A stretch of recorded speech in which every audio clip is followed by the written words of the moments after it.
নমস্কার, সবু রান্নাঘর চ্যানেলে আমি আজকে একটা নতুন জিনিস বানিয়েছি। দেখুন, পিজার মতোই কিছুটা, কিন্তু পিজা না। এটা আরও অনেক টেস্টি। এই যে 1 চামচ চিনি দিলাম। দেখুন, এই যে প্রথমে কিছুটা দুধ দিয়েছি, আধা কাপ মতো। তারপরে হচ্ছে 1 চামচ চিনি আর একটুখানি লবণ, আর আধা চামচ মতো লবণ, মাপ মতো, আর একটু বেকিং সোডা, আর এটা হচ্ছে বেকিং পাউডার, তারপরে বেকিং সোডা তার অর্ধেকটা আর কি, বেকিং পাউডারের অর্ধেকটা বেকিং সোডা। এবার দিয়ে এটা আমি মিশিয়ে নেব। মিশিয়ে পুরোটা মিশে গেলে তখন আমার আরও কিছু দেওয়ার আছে, তা সেটা আমার কি জানি ওঠেনি মিশে। 1 চামচ ঘি দিয়েছি। ঘি দিয়ে তারপরে আমি এই যে ময়দাটা মেখে নিলাম। হালকা করে একটু জল দিয়ে মেখেছি, আর দুধেই প্রায় হয়ে গেছে। এবার একটু তেল দিয়ে আমি ডোটা বানিয়ে নেব। বানিয়ে কিছুটা সময় আমি ঢেকে রাখবো। ঢেকে রাখার পরে তারপরে আমি আবার দেখাচ্ছি আপনাদের যে কী করে বানাতে হয়। ঠিক পিজা টাইপেরই, কিন্তু পিজার মতো এটা পিজা না, কিন্তু পিজার থেকেও টেস্টি হয়। এটা অনেক টেস্টি।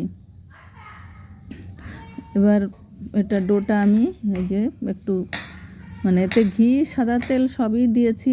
এবার একটু ঢেকে রাখবো আমি, ওই ধরুন 20-30 মিনিট মতো ঢেকে রাখবো। একটু ঢেকে রাখলে মাখার পরে ভালো হয় আর কি। এই যে আমি চিজ যে দেইনি, আমি খাবার সোডা ওটা দিয়েছি, কারণ চিজটা আমার ঠিক পছন্দ হয় না, তাই আর কি আমি খাবার সোডা দিয়েই করি। এই যে সোডা এবার আমি হয়ে গেছে আমার কিছুটা সময়, তা আমি এবার এটাকে বেলে নেব। আমি বেলে তারপরে ভাজাটা দেখাচ্ছি কি করে ভাজতে হয়।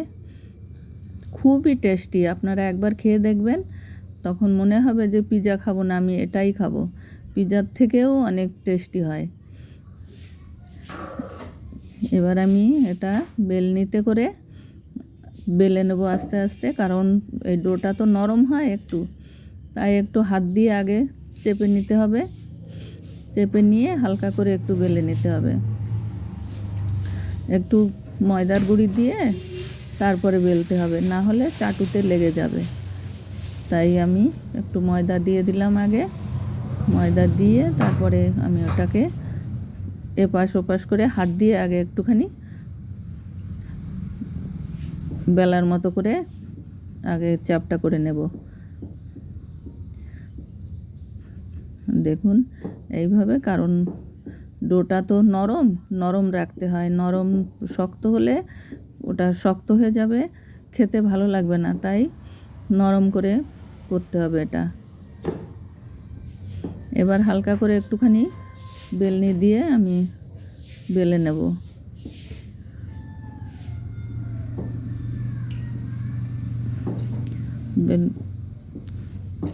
একটু মোটা করে বেলতে হবে, বেশি পাতলা করতে হবে না। একটু মোটা রাখলে আর একটু ফুলে আরও একটু মোটা হবে।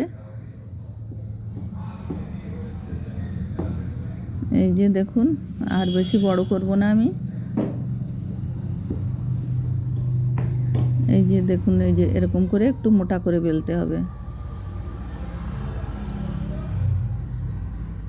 এই যে এই টাইপের হবে।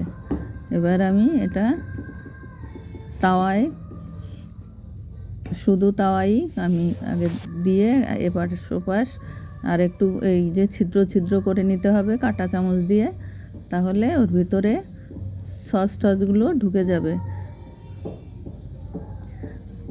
আমি দই পছন্দ করি না, আমার দই খেতে ছোটোবেলার থেকে আমি দই খেতে পারি না দেখে আমি দুধ দিয়েছি। এটাই দুধ দিলেও টেস্ট ভালো হয়। দই দিলে কি হয়, দইটা দিলে আর একটু ফোলে আর কি, ফোলে বা আলাদা একটু টেস্ট হয়, কিন্তু আমি দই খেতে পারি না, না দইয়ের গন্ধ শুকতে পারি। এই জন্যে আমি দুধ দিয়ে আমি এটা মেখেছি। আর একটু পাউডারের দুধও দিয়েছি। সেটা আমার ওঠেনি কেন মিশে, ওইটুকু সময় জানি না, মনে হয় কাটা পড়ে গেছে। এই যে আমার রুটিটা তাওয়ায় ভাজাও হয়ে গেছে এক পাশ ভেজে, অন্য পাশে আমি এই যে সস দিলাম। সসটাও আমার খুব বেশি একটা ভালো লাগে না, তাও আমি মানে সস না দিলে তো ভালোও লাগবে না, তাই একটুখানি অল্প করে সস দিয়ে দিলাম। আর সস দেওয়ার পরে চারিদিকে সসটা ছড়িয়ে দিতে হবে।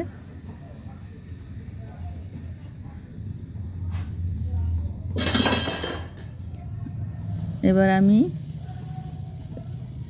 এই যে ক্যাপসিকাম লঙ্কা আর হচ্ছে এমনি লঙ্কাও আছে, আর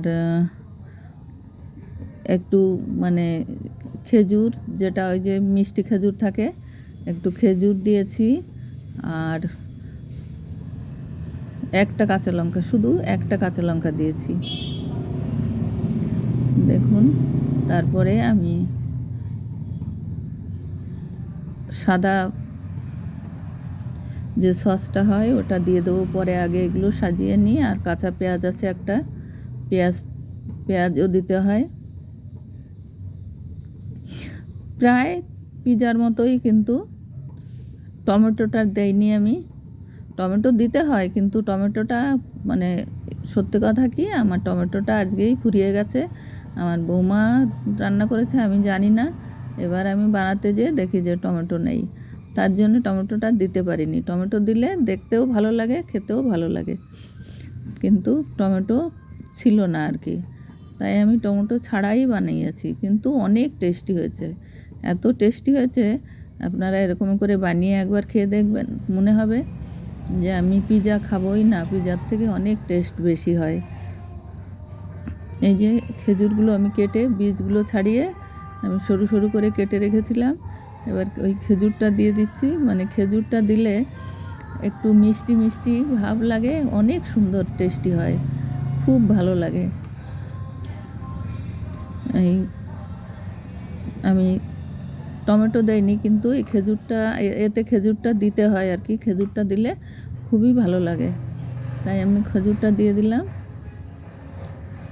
এই যে আমার খেজুরটা দেওয়া প্রায় হয়ে গেছে। এবার আমি ওই সাদা সসটা দিয়ে দেবো। যে লঙ্কায়, একটা লঙ্কায় দিয়েছি শুধু, আমি ঝাল পছন্দ করি না বেশি, আমার একটু মিষ্টি মিষ্টি হলেই বেশি ভালো লাগে।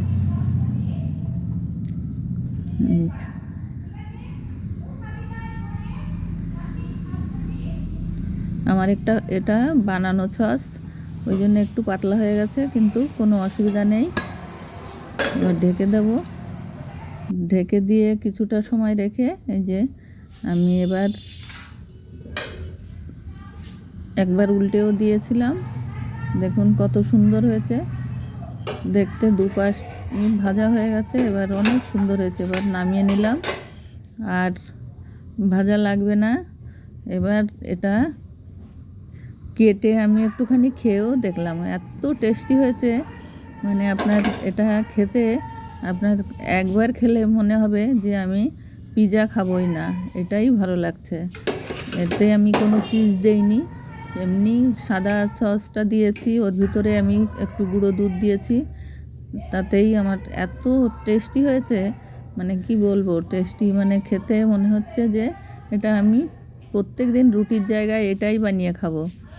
কারণ হরে কৃষ্ণ হরে কৃষ্ণ, আমার ভিডিওটা দেখে আপনারা লাইক শেয়ার সাবস্ক্রাইব করে